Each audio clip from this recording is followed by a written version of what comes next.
দেশের সার্বিক দেশের রাজনৈতিক পরিস্থিতি কোন দিকে যাচ্ছে যারা ক্ষমতা আছে তারা নিজেরাই জানে না। পুলিশ বাহিনী ঠিকভাবে কাজ করছে না বা কাজ করতে দিচ্ছে না এমনও হইতে পারে। আমাদের পার্টি জ্বালিয়ে ফেললো। আমাদের এখান থেকে বড় জোর 100 হাত রমনা থানা পুলিশ ছিল, তাহলে 100 হাত দূরে যখন জাতীয় পার্টির মতো একটি দলের, যে দলটির 9 বছর রাষ্ট্র ক্ষমতায় ছিল, 10 বছর প্রধান বিরোধী দলে ছিল, সেই দলের কেন্দ্রীয় কার্যালয়টি যখন পুড়ে ফেলে তখন পুলিশ নীরব দর্শকের ভূমিকা পালন করেছে। এখনো পর্যন্ত একজন আসামিও গ্রেপ্তার হয়নি, এখন পর্যন্ত মামলা নেই। বৈষম্যের বিরুদ্ধে জনবন্ধু জনাব জিএম কাদের প্রথম সংসদে আওয়াজ তুলেছিল, সেই বৈষম্য তো এখন আরো চরম আকার ধারণ করছে। দেশের রাজনৈতিক পরিস্থিতি কোন দিকে যাচ্ছে যারা ক্ষমতা আছে তারা নিজেরাই জানে না। তাদের কোনো টাইম ফ্রেম ওয়ার্ক নাই, যে ডেস্টিনেশন নাই যে আমরা এই পর্যন্ত যাব।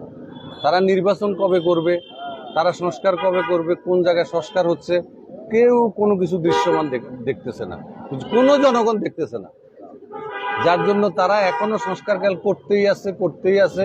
এই পর্যন্ত 10টা সংস্কার কমিটি করেছে। 10টা সংস্কার কমিটির মধ্যে কয়টা রিপোর্ট দিচ্ছে, কয়জনে কমপ্লিট করেছে, এখন নির্বাচন কমিশনই তো ধরে নাই।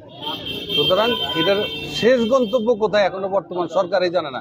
এখনো ওনারা উপদেষ্টা নিয়োগেই ব্যস্ত, দৃশ্যমান কিছু নেই। প্রতিদিন আজকেও ঢাকা কলেজ সিটি কলেজ গন্ডগোল হয়েছে, সেনাবাহিনীর গাড়ি পুড়ে দিয়েছে মিরপুর। কিছুদিন আগে জেনেভা ক্যাম্পে গুলি হয়েছে। এর আগে সেনাবাহিনীর পোশাক পরিহিত র্যাবের পোশাক পরে ডাকাতি হয়েছে।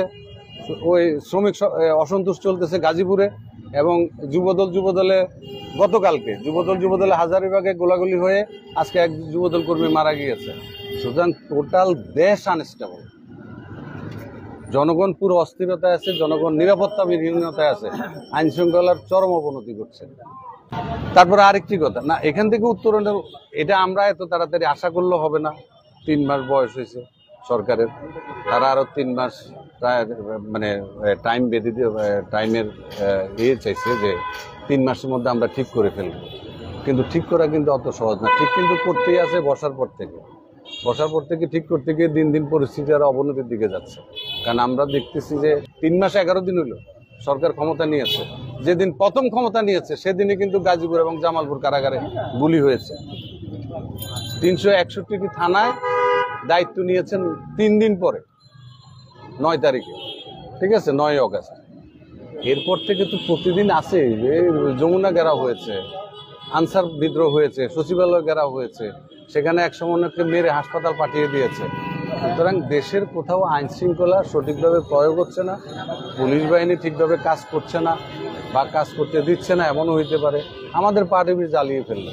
আমাদের এখান থেকে বড় জোর 100 হাত রমনা থানা পুলিশ ছিল, তাহলে 100 হাত দূরে যখন জাতীয় পার্টির মতো একটি দলের, যে দলটির 9 বছর রাষ্ট্র ক্ষমতায় ছিল, 10 বছর প্রধান বিরোধী দলে ছিল, সেই দলের কেন্দ্রীয় কার্যালয়টি যখন পুড়ে ফেলে তখন পুলিশ নীরব দর্শকের ভূমিকা পালন করেছে। এখনো পর্যন্ত একজন আসামিও গ্রেপ্তার হয়নি, এখন পর্যন্ত মামলা নেই। বৈষম্যের বিরুদ্ধে জনবন্ধু জনাব জিএম কাদের প্রথম সংসদে আওয়াজ তুলেছিল, সেই বৈষম্য তো এখন আরো চরম আকার ধারণ করছে। বৈষম্য কোথায় নেই, সব জায়গায় বৈষম্য চলতেছে, রাজনীতিতে বৈষম্য চলতেছে। সকল রাজনীতিবিদদেরকে ডাকতেছে, কিন্তু জাতীয় পার্টিকে ডাকতেছে না। কেন? জাতীয় পার্টি এই দেশে নিবন্ধিত দল না, জাতীয় পার্টি রাজনৈতিক দল না, জাতীয় পার্টি এই দেশের 9 বছর রাষ্ট্র ক্ষমতা ছিল না, জাতীয় পার্টি এই দেশের 9 বছর উন্নয়ন কর্মকাণ্ড করেছে না। সেই উন্নয়নের ইতিহাস তো জাতীয় পার্টি সারা বাংলাদেশের মানুষের অন্তরে গেঁথে আছে। সেই ইতিহাস তো ইচ্ছে করলে মুছে ফেলা যাবে না। সুতরাং আমি সারা দেশের জাতীয় পার্টির নেতাকর্মীদেরকে আহ্বান জানাবো, ঘুরে দাঁড়িয়েছে। আমাদের নেতাকর্মীরা আরো স্পিড তাদের আরো বেড়েছে। আমাদের এই পার্টি অফিসে আগুন জ্বালানোর পরে খুলনা মহানগরের পার্টি অফিসে আগুন দিয়েছে, কুষ্টিয়া জেলা জাতীয় পার্টির অফিসে আগুন দিয়েছে, চট্টগ্রাম মহানগরের জাতীয় পার্টির অফিসে আগুন জ্বালিয়েছে। সুতরাং আগুন যত জ্বলবে, একটা স্লোগান নতুন করে তৈরি করেছে না, রক্তে লেগেছে, রক্তে আগুন লেগেছে। এখন জাতীয় পার্টির নেতাকর্মীদের রক্তে আগুন লেগেছে, জাতীয় পার্টির অফিসে আগুন লাগায়নি। গত ফ্যাসিস্ট সরকার আওয়ামী লীগের সময় আমরা বলেছি সিন্ডিকেটের জন্য দ্রব্য মূল্য নিয়ন্ত্রণ করতে পারছে না। এখন সিন্ডিকেটটা কারা করছে? তারা তো নাই, হাত বদল হয়েছে, সিন্ডিকেট আছে। হাত বদল হয়েছে। গতকাল যারা সিন্ডিকেট করেছে তারা আবার অন্যর হাতে দিয়ে গেছে যে এবার তোমরা চালাও। আবার ওরা যারা চালাচ্ছে তারাই বলেছে যে এখন আমাদেরকে দিয়ে দাও, 17 বছর আমরা কষ্ট করেছি, আমাদেরকে দিয়ে গেছে, সিন্ডিকেটই চলতেছে। এখান থেকে উত্তরণের কি কোনো উপায় নেই? কেউ কি পারবে না? নির্বাচিত সরকার হলে কি এখান থেকে এই সিন্ডিকেটের হাত থেকে বাঁচানো সম্ভব হবে? হ্যাঁ হ্যাঁ হ্যাঁ, আওয়ামী লীগ তো পারলো না। 9 বছর তো কোনো সিন্ডিকেট ছিল না। হুসাইন মাহমুদ এরশাদের আমলে তো কোনো সিন্ডিকেট ছিল না। বাজার মনিটরিং করার জন্য তিনি মনিটরিং সেল করেছেন, বাজার নিয়ন্ত্রণ করার জন্য হুসাইন মাহমুদ এরশাদের মনিটরিং সেল করেছেন। জনবন্ধু জনাব জিএম কাদের যখন বাণিজ্য মন্ত্রী ছিলেন তিনিও মনিটরিং সেল করেছেন। তখন তো দ্রব্যমূল্যের এরকম ঊর্ধ্বগতি হয় নাই, ঠিক আছে? যার কারণে এটা নিয়ন্ত্রণের একমাত্র উপায় হচ্ছে গণতান্ত্রিক সরকার। জনগণের ভোটে যে সরকার নির্বাচিত হবে সেই সরকার এই দ্রব্যমূল্যকে নিয়ন্ত্রণ করতে পারবে।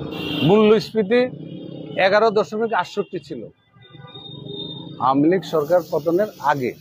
আওয়ামী লীগ সরকার পতনের পরে 12.67 হয়েছে। তারপর দ্রব্যমূল্য নিয়ন্ত্রণ করতে পারছে না। সফলতা আছে, তবে দৃশ্যমান না। একদম সফল হয় না এটা বলা যাবে না। এগুলি দৃশ্যমান, এখনো কোনো সফলতা দেখাতে ওনারা পারেননি। কারণ 3 মাস হয়েছে, ওনারা অনেক পুরো দেশ একটি 17 বৎসরের একটি স্বৈরাচারী দলের পতন ঘটিয়ে আরেকটি, এটা রেজিমের পরিবর্তন হতে পারে, শাসনের পরিবর্তন হতে পারে, কিন্তু সরকার রাতারাতি কিছু করে ফেলবে এটাও আমাদের এক্সপেক্ট করা উচিত না। তাদেরকে কিছুটা সময় দেওয়া উচিত। ঢাকা কলেজ এবং সিটি কলেজ 2 গ্রুপের সংঘর্ষ, মাঝখানে পুলিশ দেখলাম টিয়ার সেল নিক্ষেপ করছে। আসলে পরিস্থিতির কোন দিকে যাচ্ছে? সবাই শুধু দাবি, নতুন দাবি নিয়ে আসছে। কেউ বিশ্ববিদ্যালয় চায়, কেউ চায় না, কেউ এই পক্ষে, কেউ সেই পক্ষে। এই পরিস্থিতি থেকে উত্তরণের উপায়টা কি? গত আওয়ামী লীগ সরকারের আমলে, যেমন আমি গায়েবী মামলা দিয়ে শুরু করি, আওয়ামী লীগ গায়েবী মামলা দিত, হাজার হাজার নেতা, হাজার হাজার রাজনৈতিক কর্মীকে আসামি করা হতো। এখনো ঠিক একই অবস্থা, গায়েবী মামলা হচ্ছে। আসামি চেনেন না, আসামি বাদী চেনেন না। এটাও কিন্তু একটি দেশের জন্য খুবই ন্যাক্কারজনক অবস্থা। তাহলে আমি যদি আওয়ামী লীগ সরকার এবং বর্তমান সরকারের সাথে, what is the difference Awami League government and present government? What is the difference between Awami League government and present government? তাহলে আওয়ামী লীগ গভর্নমেন্ট আর বর্তমান সরকারের সাথে তফাৎ থাকলো কি? যেভাবে গায়েবী মামলা হচ্ছে, আমাদের জাতীয় পার্টির মাননীয় চেয়ারম্যানের বিরুদ্ধে হয়েছে, কো চেয়ারম্যানদের বিরুদ্ধে হয়েছে, আমাদের বিরুদ্ধে হয়েছে। তারপরে গিয়ে প্রায় 1,500 মামলা হয়েছে, প্রায় 1,500 মামলা হয়েছে। 2 লক্ষ মানুষ তদন্ত কমিটির আওতায় আছে, ঠিক আছে? তো এটি তো একটি অনির্বাচিত সরকারের কাজ না। 2 লক্ষ মানুষের মানে তদন্তর আওতায় আনা, তো এটি কোনো অন্তর্বর্তীকালীন সরকারের কাজ না। অন্তর্বর্তীকালীন সরকারের কাজ হচ্ছে সংস্কার নিয়ে কাজ করে যত দ্রুত সম্ভব নির্বাচন দিয়ে তারা নির্বাচিত সরকার হাতে দায়িত্ব হস্তান্তর করে তারা রিলিজ হয়ে যাবে, তারা তাদের কাজে, যার কাজে চলে যাবে।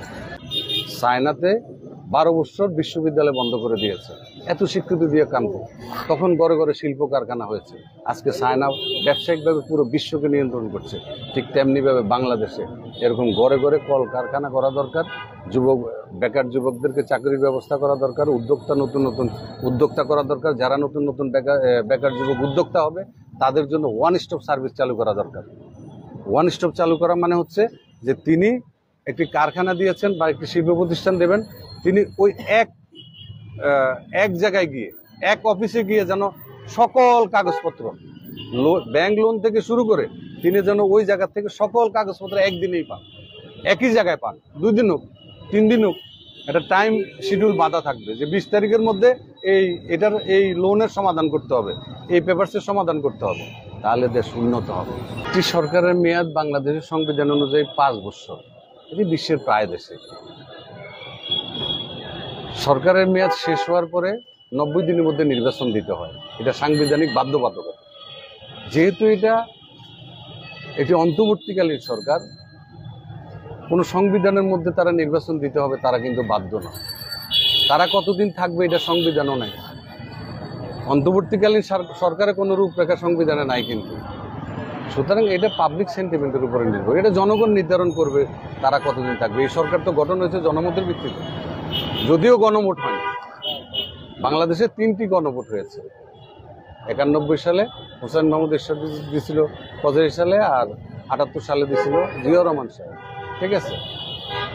তারপরে তো আর কোনো গণভোট হয় না। আরেকটি 70 সালে সেটা 6 দফা আন্দোলনের রেফারেন্ডাম হিসেবে কাজ করেছে। সুতরাং এখানে জনগণই নির্ধারণ করবে এই সরকার কতদিন পর্যন্ত থাকবে। এটা গায়ের জোরের কোনো কথা না, কোনো টাইম শিডিউল নাই তো। ওই 111 সরকার এসেছে, তারা কতদিন ছিল? তারা 3 মাস 6 মাসের জন্য এসেছে। 3 মাস ধরলাম, 6 মাস যাবে, 9 মাস যাবে, 18 মাস যাবে, ঠিক আছে। যদি কাজ কমপ্লিট না তাহলে আরো তারা সময় নেবে, কিন্তু তারা বলতে হবে তাদেরকে, টাইম শিডিউল দিতে হবে যে আমরা এতদিনের মধ্যে এতগুলো কাজ করব। নির্বাচন হবে, আপনি সকল রাজনৈতিক দলের নেতাকর্মীরা যারা নির্বাচন করবে তারা তো এলাকায় যাইতে হবে, তারা কর্মীদের কাছাকাছি যাইতে হবে না, পাবলিসিটি করতে হবে না, প্রচার প্রচারণা করতে হবে না। সুতরাং তাদেরকে একটা টাইম শিডিউল দিতে হবে।